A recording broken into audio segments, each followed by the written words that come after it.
3 Wehrmacht belts were buried here for over 80 years, but only one survived. While relic hunting in the woods, I found all 3 inside what looks like a wartime dump pit, together with decayed uniform remains. 2 of the belts were beyond saving. The leather was rock hard, crumbling and falling apart. Their steel Gott mit uns buckles were heavily rusted and impossible to restore. But the 3rd belt was different. It had been rolled up tightly when it was buried, most likely in April 1945, during the final collapse of the Eastern Front, and that may have saved it. The leather survived in remarkably good condition, and because the buckle was made of aluminum instead of steel, it also remained well preserved.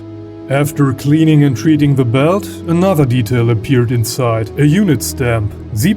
Infantry Regiment 82, the 7th Company of Infantry Regiment 82. So this was no longer just a relic from the ground, but a direct trace of one soldier's equipment buried 80 years ago and hidden until now.